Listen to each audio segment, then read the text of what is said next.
Hi there, Barbara Derrick from Native Studio Art with my topic paradigm. So what is a paradigm? Well, a paradigm is a repeated pattern or thought or activity. And the term paradigm originated from Thomas Kuhn in 1962, who looked at through his scientific and historical lenses as to what created a model of thinking. Did you know that we have 50,000 negative thoughts a day? That's right. Incredible. And that 40,000 of those thoughts, or 95% of them, are a repeat from yesterday. Again, how fantastic is that? Now, a paradigm can be related to a positive or a negative, but can you imagine if we had just at least a fraction of that 50,000, even 50% transformed into positive thinking, how powerful we would be as human beings? Some of the thoughts or the research done around paradigms and the mindset come from when we were children. So, as children, from the ages, I want to say from 2 to at least 7 years old, researchers have found that how we interacted with our environment, our disciplining by our parents, the conversations we heard around our aunts or uncles, our teachers, our sport coaches, whoever they were, influenced the way we saw things and how we believed things, and it became programmed in us. And a paradigm is a belief system that no longer works for us. I want to just rattle off a few of them, like I'm not good enough, I can't do this, I don't fit here, I always keep messing things up, I can't handle it, I should be doing better, I'm just never able to gonna get this done, and no matter what I do, I'll never be rich. I'm always going to be a starving artist. I'm not that perfect, so therefore I can't be accepted.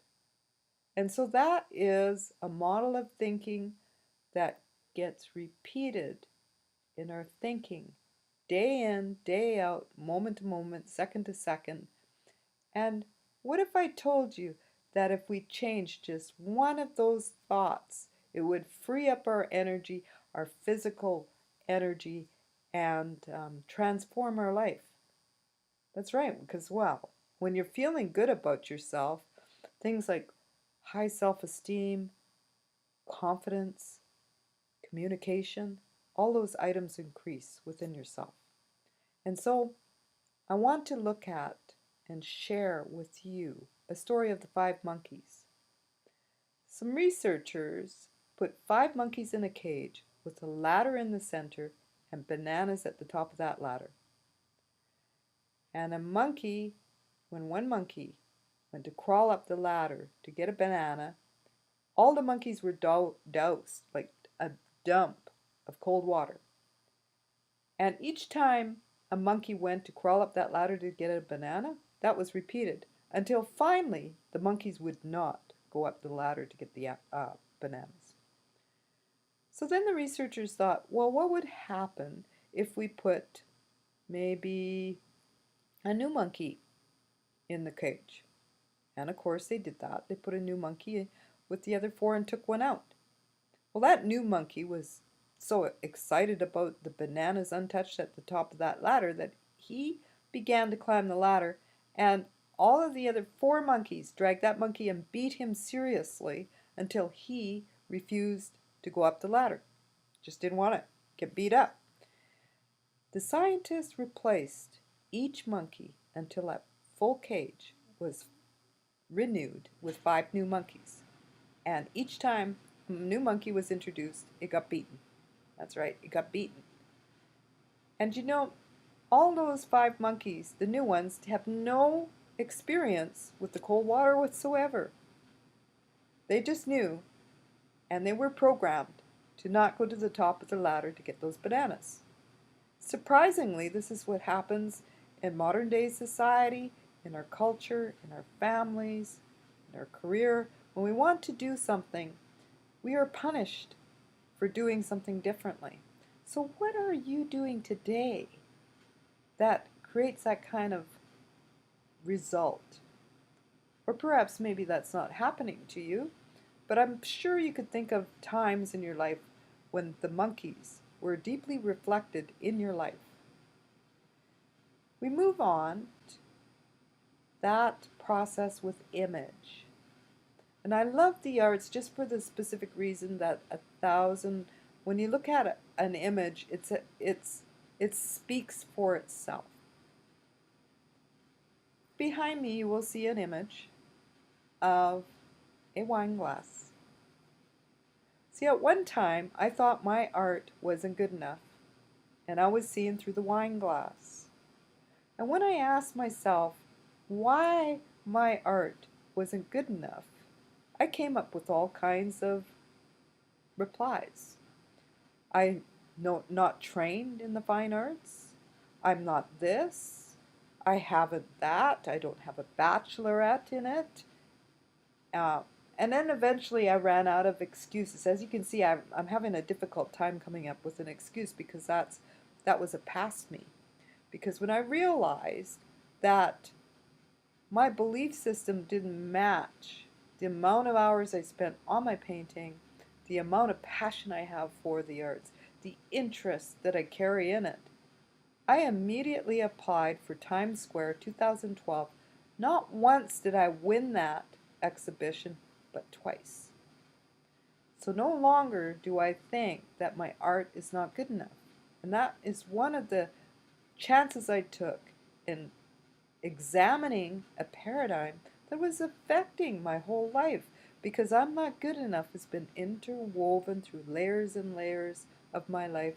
And that experience came from a grade 4 student inside of me who got bullied and put down for putting blonde highlights or yellow in her hair. The students in the class were upset when the teacher said, "Look at how beautiful Barbara's painting is." And so that was a very, very, very long time ago. Now when I looked at the image behind me, I could now see two people communicating. I bet you saw that. Did you say that? Yeah. Isn't that interesting? Now we want to move on to the last image and quickly take a look. Because sometimes when we're communicating with one another, we hear one thing, but we react from a paradigm within inside of us. We call these triggers in the counseling field. And what it does is it brings up an old memory, but at the present time, that's not what the person is saying. So as you look at this beautiful image behind you, you can see that it says, "This is not a lake." But if you tilt your head, you're going to notice something different in there. While it looks like a lake, it looks like something else, doesn't it? And so therefore you could see that we need to tilt our heads and examine our beliefs in order to change them. Now here's my challenge to you before I wrap up. Choose one of those paradigms and ask yourself, are you effective in my life? Like being not good enough for me was setting me back in my professional world. And since that time, I've entered exhibitions, I show my work at galleries, and all these different things that go along with the art world. When you examine yours, find a way to change it. Because I am not good enough is not the criteria for a professional artist or a professional author or a professional anybody. Last note. I've replaced my negative thinking after I examine it with love. And one of the quotes that I have from you is from Maria Williams. And it says, "God, show me the truth about myself, no matter how beautiful it is." Thank you.